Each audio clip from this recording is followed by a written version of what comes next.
Imagina que decides hacer un viaje de carretera a la vieja escuela. Y con eso quiero decir que decides hacerlo sin la ayuda de la tecnología. ¿Qué? Vas a la tienda más cercana y compras un mapa de cada estado por el que piensas pasar. Los dejas en el asiento del copiloto y te lanzas a la aventura. En la primera semana llegas al estado de Nueva York. Te despides de la Dama de la Libertad, comes una rebanada de pizza y te diriges al norte del estado. Cerca de Catskills, te das cuenta de que te queda poca gasolina y decides parar en el pueblo más cercano. Consultas tu mapa. Tu mejor opción es un pueblito llamado Aglo, justo en el siguiente cruce. Conduces unos minutos y pasas frente a un cartel que dice «Bienvenido a Aglo, hogar del almacén general de Aglo». Debe ser aquí, piensas, pero el pueblo está extrañamente vacío. No encuentras la tienda ni la gasolinera que buscabas. Tampoco hay casas. Comienzas a pensar que podría haber un error. Parece que Aglo no existe. Esta historia suena inventada, pero podría haberle ocurrido a cualquiera que haya pasado por Nueva York hace unos años. En realidad, el supuesto pueblo de Aglo es lo que se conoce como un asentamiento fantasma o una ciudad de papel. Hay varios iguales en todo el mundo, pero Aglo es probablemente el más famoso. Las ciudades de papel son básicamente ciudades falsas, en otras palabras, no existen. Son una especie de trampa que los cartógrafos agregan pensando en los derechos de autor. Los mapas son difíciles de hacer. Para crear un mapa de cero, debes hacer años de trabajo de campo o analizar fotos satelitales. Por esa razón, el plagio siempre ha sido popular entre los cartógrafos. Es muy fácil volver a dibujar los mismos detalles geográficos de un mapa en otro nuevo y es difícil que te atrapen. A fin de cuentas, todos dibujan el mismo mundo. Por eso los cartógrafos idearon una forma de atrapar a los ladrones de datos. Algunos cartógrafos pueden incluir una montaña más grande de lo que realmente es, y otros pueden agregar un pequeño giro en una carretera donde en realidad no hay nada. Por ejemplo, a principios de la década de 1970 apareció una montaña falsa en algunos mapas del condado de Boulder. Su nombre era Monte Richard. La adición de este lugar, hasta entonces desconocido a los mapas locales, confundió a los alpinistas de Colorado de la época. Más tarde se descubrió que el Monte Richard era una de estas trampas de derechos de autor y que había sido creado por un cartógrafo local llamado Richard Ciacci. Parece que quiso homenajearse a sí mismo con esta pequeña inclusión. Agregar una ciudad de papel es quizá una de las soluciones más extremas, una que los cartógrafos esperan que pase desapercibida. Pero eso no es lo que suele ocurrir, lo que vuelve a llevarnos a la historia de Aglo. Los cartógrafos Ernest Alpers y Otto Lindbergh de la CDG o General Drafting Corporation formaban parte de los mayores editores de mapas de los años 30. En aquellos tiempos, la empresa recibió el encargo de crear un mapa del estado de Nueva York. Fue entonces cuando los dos hombres tuvieron una idea. Para evitar infracciones de derechos de autor, crearon un asentamiento fantasma combinando partes de sus nombres. Se les ocurrió el extraño nombre de Aglo y agregaron el pueblo falso en la Ruta 206, cerca de la reserva de Catskills en el norte del estado de Nueva York. En realidad, la zona era un camino de tierra. Años más tarde, Rand McNally, otra empresa de diseño de mapas, creó un mapa de Nueva York que incluía un pueblo llamado Aglo, en el mismo lugar donde la CDG lo había colocado originalmente. Lindbergh estaba convencido de que tenía la prueba perfecta contra su competidor, pero las cosas se complicaron. Ambas empresas decidieron resolver el caso en la corte, pero resultó que McNally tenía una razón legítima para incluir a Aglo en su versión del mapa de Nueva York.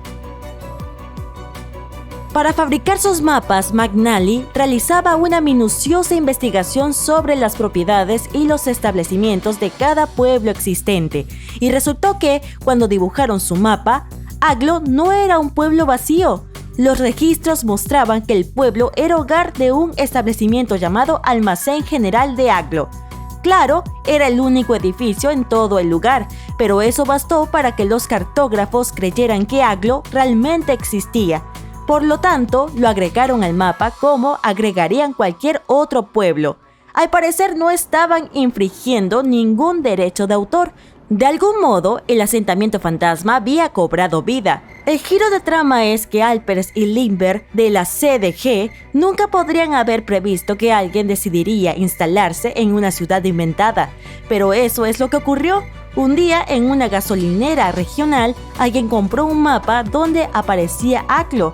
Esta persona quería abrir una tienda más o menos cerca de ese lugar, así que decidió ponerle el nombre del pueblo en el que se encontraba.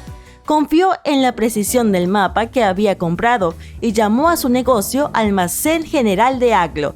Después de todo, ¿por qué habría un pueblo inexistente en un mapa oficial?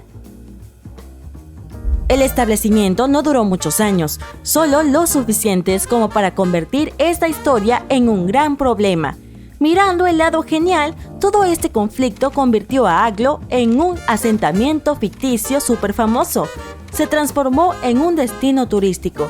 Las personas conducían desde todas partes de los Estados Unidos para tomar una foto del cartel de bienvenida del pueblo. Como dije antes, hay muchas ciudades de papel en todo el mundo y también las ha habido a lo largo del tiempo. Un documental de la BBC de 2005 reveló que solo en la ciudad de Londres había más de 100 pequeñas calles falsas o de papel repartidas por la ciudad. Por ejemplo, la llamada Mud Lane es supuestamente una calle curva en Finchley, al norte de Londres. Si alguna vez decides visitarla, no encontrarás más que árboles y jardines. ¿Y qué me dices de Arklington, un pueblo al norte de Inglaterra, o para ser más exactos, un campo vacío en el noreste de Inglaterra? Arklington existió durante un tiempo en Google Maps. Había listas de hoteles y departamentos en alquiler en el pueblo. Bueno, el asunto era que en realidad no estaban en Arklington, sino en otras poblaciones cercanas. Se cree que Google Maps importó estas calles falsas a su base de datos porque utilizaba unos atlas reconocidos con derechos de autor como fuente. Una vez que salió a la luz la verdad sobre estas calles de papel, la empresa eliminó el lugar. Si retrocedemos el reloj unos cientos de años, encontraremos otra historia misteriosa relacionada con un posible asentamiento fantasma. Pero no se trata de un pequeño pueblo en una intersección, sino de una isla entera. Se especulaba que la isla Bermeja era una diminuta isla habitada. Apareció en muchos mapas de los siglos XVI y XVII y fue un punto de interés para los exploradores españoles. A veces su ubicación variaba ligeramente de un mapa a otro y en ocasiones su nombre aparecía como Bermeja, con V, pero su existencia parecía bastante segura. Hubo que esperar hasta el siglo XVIII para que la isla dejara de aparecer en los mapas. Su última aparición se remonta a una edición de 1921 de un atlas mexicano y luego, ¡puf!, desapareció por completo. El caso de la isla desaparecida de México ha despertado muchas preguntas. ¿Acaso se hundió? ¿Fue destruida? ¿La gente la busca en el lugar equivocado? En 2009 se llevaron a cabo 3 investigaciones oficiales para localizar la isla. Utilizaron tecnología de vanguardia y rastrearon los océanos y los fondos marinos de México. Sin embargo, Bermeja seguía sin aparecer. Uno no puede evitar preguntarse si la isla existió alguna vez. Al igual que los cartógrafos actuales, los de los siglos XVI y XVII tenían su propia forma de engañar a los demás. En lugar de trampas de derechos de autor, estas ciudades o islas falsas servían para engañar y confundir a enemigos y viajeros no deseados. Como ha pasado mucho tiempo, es difícil saber si Bermeja fue un asentamiento fantasma más del montón. Dejó de aparecer en los mapas, pero este misterioso caso sigue desconcertando y confundiendo a las personas.